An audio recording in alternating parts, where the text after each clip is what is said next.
good to see you. Great to be back. It's been too long, my friend.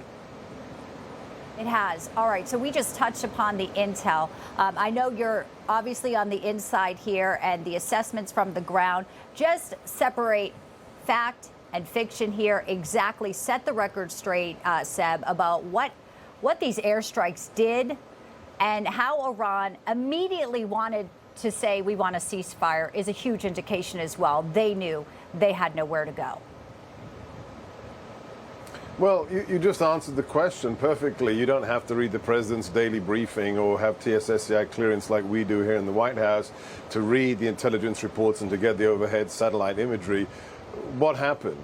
We executed our brave warfighters under the leadership of Pete Hegseth and the Commander-in-Chief, President Trump, executed the most perfect military operation, I think probably since the Wright brothers pedaled that plane into the sky, and it powered itself with the first manned flight ever. As you said, the 34-hour flight, the stealth bombers that dropped 14 32,000-pound bombs.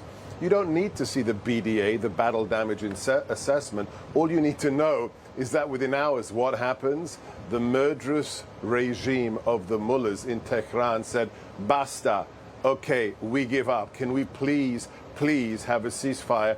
That's all you need to know. If we hadn't destroyed their nuclear capabilities, that never would have happened. It's just common sense, which is the watchword, which is the principle, along with love of country, that drives President Trump and his administration.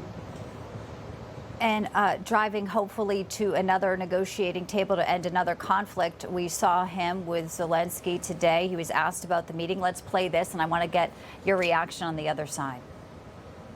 I think you just had a meeting with President Zelensky. Did you discuss any ceasefire in this Russo-Ukrainian? No.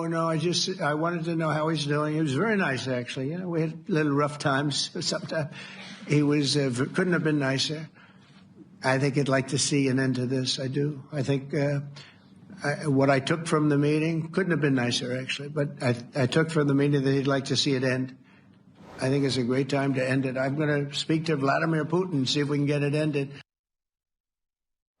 President Trump showed a lot of heart. Sebastian, one of the reporters, her husband is a soldier. She's in Warsaw with the children, and you could see his emotion. He does not want to see death, destruction, more bloodshed.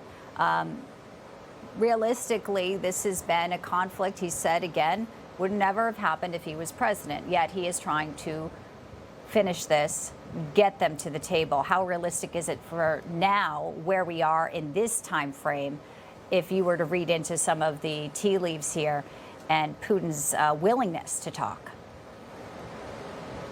It's only going to happen because of President Trump. And if you missed it, thank you for mentioning that, Bianca. Please watch the press conference from NATO with the president, with my immediate boss, Marco Rubio, the acting national security advisor and Secretary of State, and Pete Hegseth, because that question from that Ukrainian BBC reporter, watch the president's response. You're so right. It was so from the heart. It was so human. He actually asked, so your husband is in Ukraine right now?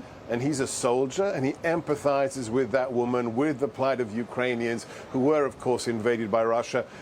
Invaded when? Oh, yes. First, when Obama was in the building behind me, and then for 4 years, didn't invade anyone when we were in the White House the first time. And then when Joe Biden or President Otto Penn arrived, again, Ukraine was invaded. So, yes, the man who can make it happen, who did what? Look at what happened with India and Pakistan.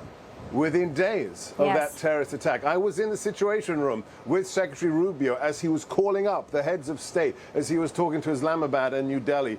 And we brought peace between those two nations who are ready to go to war. Likewise, to the Middle East this Saturday, absolutely incredible. And the hat trick is going to be Ukraine and Russia sitting down in a peace brokered by the most consequential president of the modern age, Donald J. Trump.